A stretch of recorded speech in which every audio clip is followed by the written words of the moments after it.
everybody, it's Nick Layton. I'm Leah Bottoма. And we had so many great questions from you guys in the wilderness. Ow!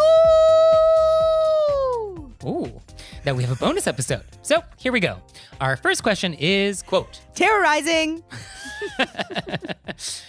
how do you politely ask a doctor or nurse to wash their hands when it's clear that they have not done so before they examine you?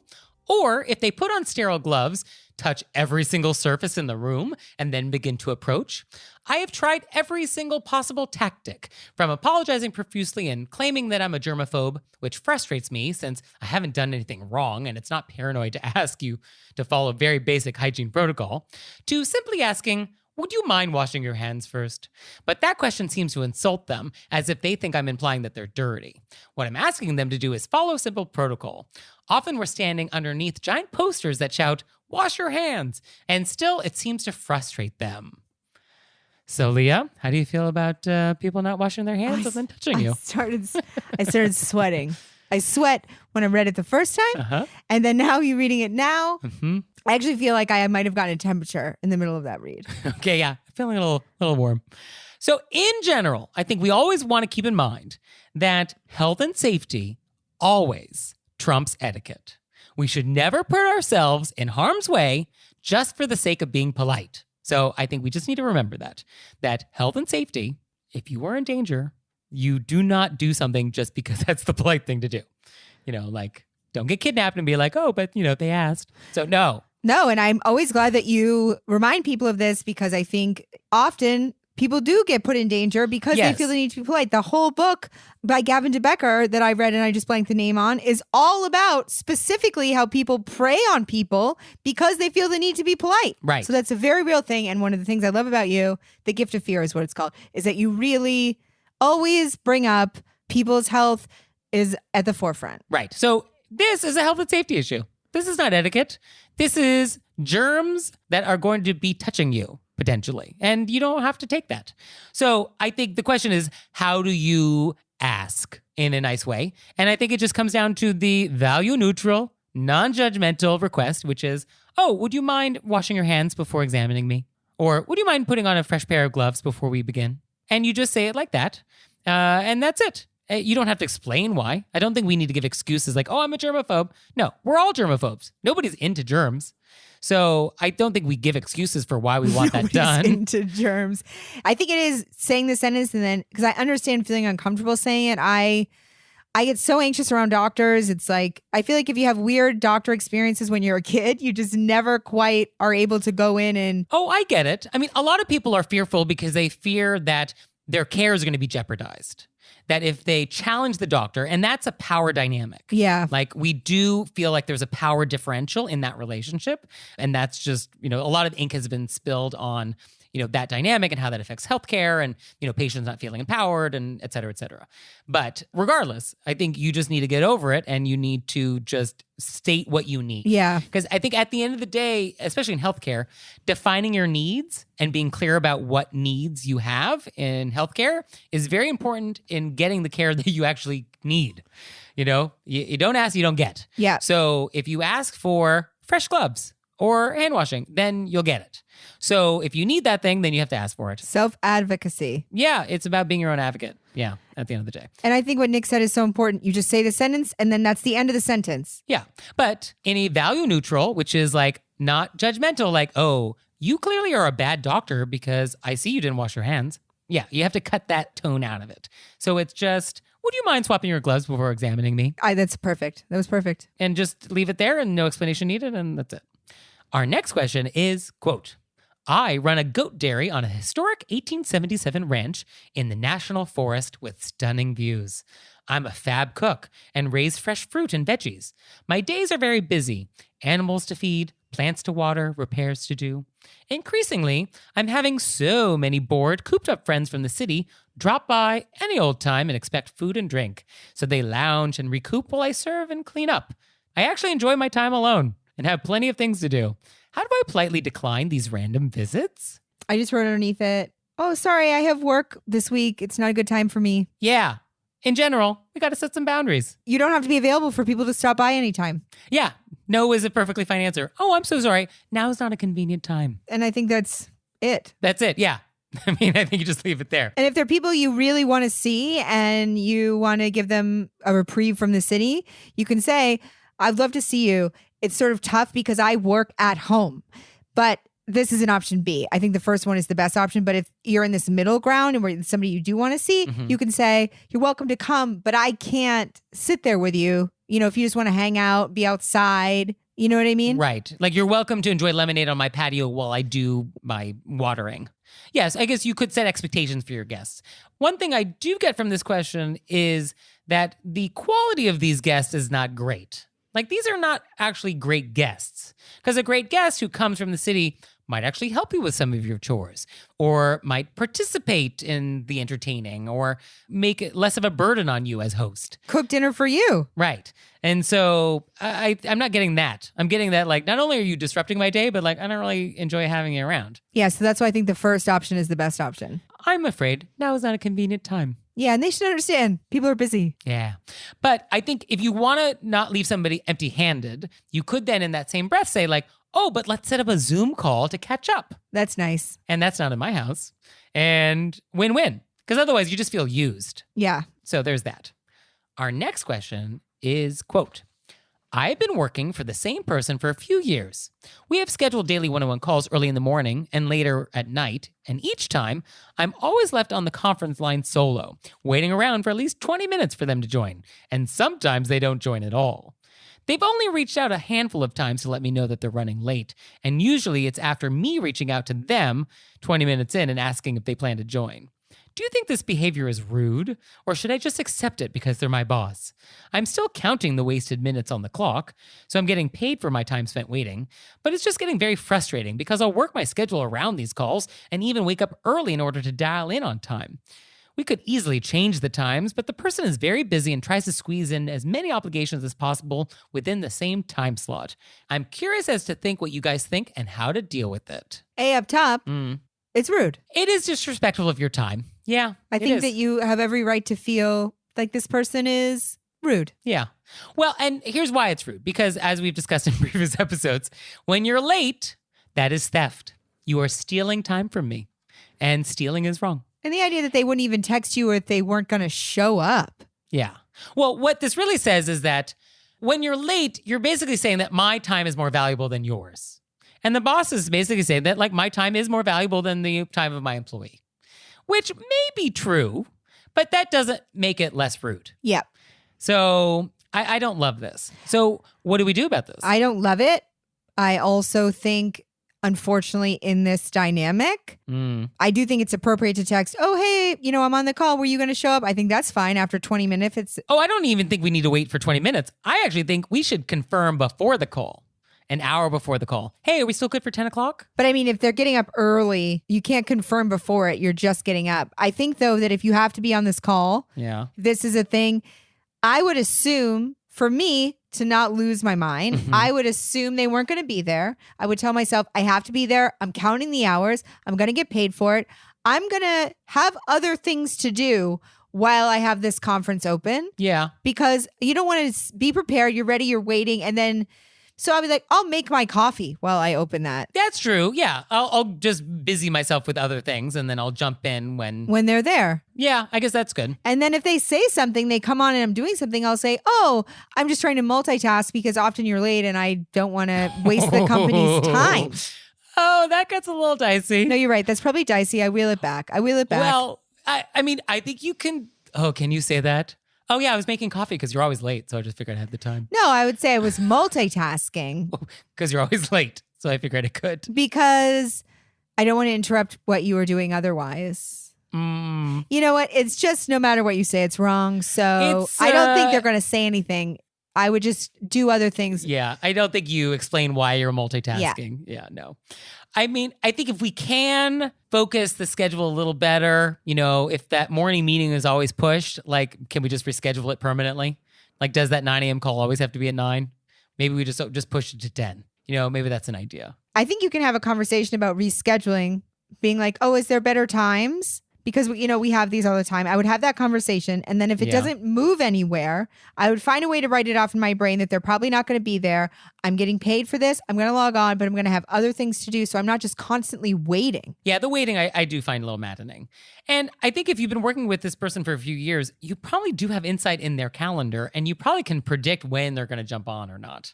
Like if you knew who they were meeting with beforehand or like what their day was looking like, you probably know their rhythm enough to predict like, oh, is this call going to happen? But I think you also are writing in because this has annoyed you for a very long time and you needed an outlet. Yeah. And I'm agreeing with you that, I think they're rude. Yeah, we're going to validate you on this. Yeah, this is rude behavior. Your boss shouldn't do it. Your boss should be more respectful of your time. And your boss should also realize that he's paying you for your time to sit around.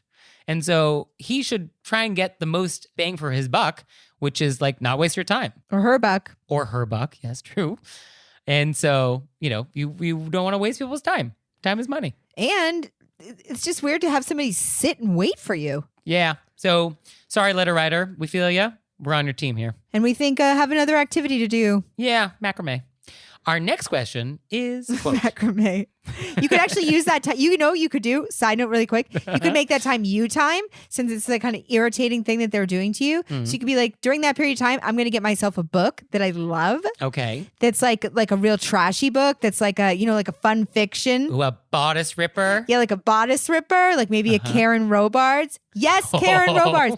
And during that period of time, you get to read your Karen Robards. Wow. I was wondering how long it was going to take before Karen got brought up. This is one of Leah's favorite authors. So that way you're treating yourself by being available, but you're not going to just sit there. You're going to read a little Karen. This is a great option. I totally endorse this. Oh, thank you. Especially if it's a Karen Robart novel. And Google that. You're going to love it. And, I can rate them for you. I've read them all. Sidebar, do you have a favorite novel? Where should people dip in first? With Karen? Yeah. There's obviously a paranormal romance series. Obviously. If a person is not into paranormal romance, they should stay away from that series. Okay, that's fair. Yeah. Know if you're into paranormal romance or not. Yeah, and then she obviously has her historical romance. I don't know why they're called historical. I don't think they're based on real events. But this series is basically about romantic relationships with ghosts. A ghost. Oh, a ghost. It's one monogamous ghost relationship. Okay, we've gone off the rails, but it's important. I can't recommend until I know what type of, if they want a historic romance, a ghost romance, or just like a thriller. You know what I mean? And then I can recommend. Our next question is, quote, a friend, quote unquote, mentioned that her therapist regularly yawns during their sessions. In a previous episode, you got a question about a therapist who texted during the session, and I like the idea that you could stop talking to pause the moment. But I feel like it might be too passive to say, I must be rambling. Thoughts? This bothers me. It's not like a yawn, which obviously people yawn sometimes. Yeah, it's a gerund. It's yawning. Yeah. So I said, my suggested sentence, I think, you're in therapy to be honest. I think you could say, it makes me feel weird when you yawn. All right. So you want to use an I statement. Yeah. I feel that when you do this, it makes me feel. Yeah. Okay. Because the other alternative is to say, are you tired? Which is, I don't feel good about that. Yeah. I mean, why this bothers our letter writer or the friend of our letter writer. These letters are anonymous anyway. Like you don't have to pretend it's a friend. We know what's up. Why it bothers you is that yawning makes people feel like you're bored or you're tired or disinterested in what you have to say. Like that's the problem here. Like I don't care if my therapist is tired. I do care if they are not listening to me or if I'm boring them or they're distracted. So I can see that. But, it's a lot harder to stop yawning. That is typically an involuntary thing. Whereas like texting, you can stop texting. So I'm not sure if there's really anything you can say to make someone stop yawning. I mean, I guess you can make someone feel more conscious about it, but like, can you really make them stop? But if it's a good therapist, and I say this knowing that I would struggle so much saying it, I think you should be able to have a like how much better would our letter writer feel if they said, it makes me feel sort of weird when you yawn. It makes me feel like you're not interested. Okay. So they express it as what the feeling is. Yeah, that's good. And then the therapist could address it. They could say, I'm sorry, I'm very interested. I don't even notice I'm yawning. You know what I mean? And then it's a conversation. Okay. Yeah. I mean, I think you could totally do that. That's a nice, direct, polite, very forward, honest approach. No problem. So a good therapist will be like, oh, and then talk about it. Right. Yeah. I think if you can do that, if you can muster the strength to say that, then great.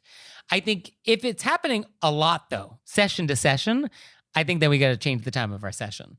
That 6 p.m. slot is just not working. But I think that you could just address it. Yeah. Because what if you change the time slot and then it's at 10 a.m. and same problem. And they're yawning. Or it's after lunch, I'm tired. Yeah. Or they're like, why do you want to change the slot? This worked so well. And then you have to make up a lie? Yeah. Oh, that's true. Yeah, no, that's worse. Okay. All right. So we're just back to the nice direct, when you're yawning all the time, it makes me feel not heard or that I'm boring you or whatever. Yeah. And I think you just come in with how it makes you feel and then open it up for a dialogue. Because I personally couldn't see a therapist, and we all know I see a therapist, so I don't feel there's any no secret there. No secret there, who yawned all the time. Unless when I started with her, she was like, I have a thing where I yawn. Some people do. And I just want you to know that because I don't want you to think it has to do with my feelings about what you're saying. And then I wouldn't mind at all because it wouldn't make me feel insecure about the deep, dark secrets I'm divulging. Right. Yeah, no, that's fair. I mean, you want to feel like that relationship is sort of a safe space where you feel heard. Yeah. So, Leah's right. Go with that. I at least once a month I get one. Your next question is, quote, I work in HR for a large international company. And while a lot of my workload is project-based and behind the scenes, I am most visible when fulfilling the customer service aspects of my role. That is to say, helping out with admin questions or issues for our employees. I try to be as available and responsive as I possibly can, but if I responded to everything immediately, I would get none of my actual work done. It drives me absolutely mad when somebody calls me 3 times in a row, sends me an email, and then follows up with a Slack message, all within a span of a half an hour when I'm in calls or trying to work on a project. This is not a rare occurrence. Do you agree with me?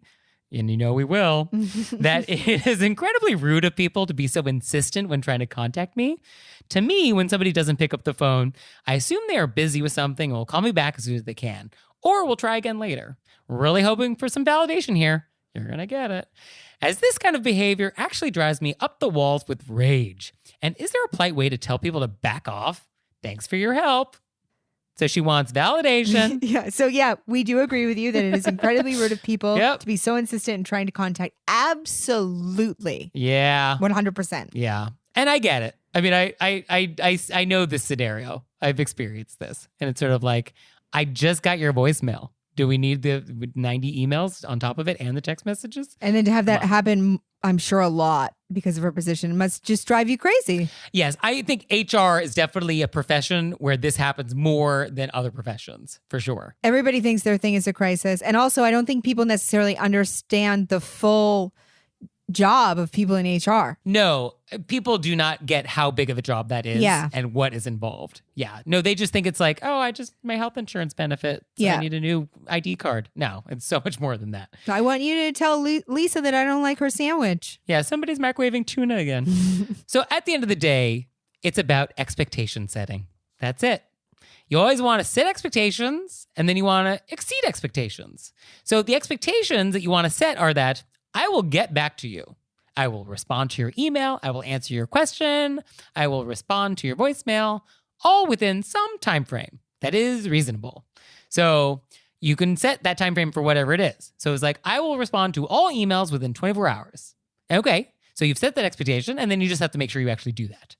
And you put that as your voicemail message. You have that as your automatic auto response on your email. I don't use Slack, but presumably you can have some sort of like auto message on Slack. I don't know, but maybe. So do that. And so that when people message you, they'll know, okay, I will hear back from you within 24 hours. I think that's great. And then don't respond until you're ready. Yeah. And that's fine. And they can keep texting you. They can keep sending you emails and you can ignore them all because you know that they know 24 hours. I love that. I had a different idea. I think yours is significantly better. Okay, well, let's hear yours. Let's let the audience decide. Well, mine is, I know it's giving people too much information. I know I'm working on being like, you don't have to explain yourself. You oversharing? I know. So not me. What? Weird. So I thought you could write this and then cut and paste it over and over again. Mm. but it would say, because, and I don't think it's our letter writer's responsibility to explain to people what her job is. Okay. But maybe they would stop if they understood that they personally are not her whole job. So having said this, you know what I mean? Like that she's doing other things. Okay. So how do you... So this is what I thought could be like a thing that she cut and paste. Okay. And let me get to the end of it before we say why it's bad. I already know it's bad. But this was my first thought. Is this an emergency? ? If so, let me know and I'll be right with you. Otherwise, say I wrote it and I got really excited halfway through. Something like, I'm on a deadline for a project. I'll follow up with you and then whatever it is by the end of day. Okay. So same idea that we want to set expectations. So I think that's good. Yeah. I mean, I think your answer is actually pretty much the same, that we have said when we will get to this thing. Yeah. The other difference is that I'm explaining, which I know we don't have to do, why. And that's, I'm on a deadline for another project. Yeah. I mean, unfortunately, in the customer service world, you never want to make customers feel like they're not the only customer. You know, you want to make them feel like, oh, you're the entire world. Your business, your issues, that's my whole focus. You don't want to explain like, no, there are other more important things than your issue. Like you never want to make a customer feel that, even if it's true. You don't want to convey that. So it's sort of like when you explain what your whole job is and how like they're just a small part of it, this is a very slippery thing. But I think you could definitely, explain that the reason why you'll get back at a certain deadline is something else going on. Maybe. I don't like excuses. I think we don't explain. We just set the expectation. Yeah. Yeah. Not like due to more important things that I do for my job, I will get back to you. No, but it's like it's a larger, I'm in the middle of a thing. I'll get back to you as soon as I finish this thing. But you're always in the middle of a thing. There's always that thing. No, you're right. Every day there's a thing. You're in the middle of it. No, right. You're absolutely right.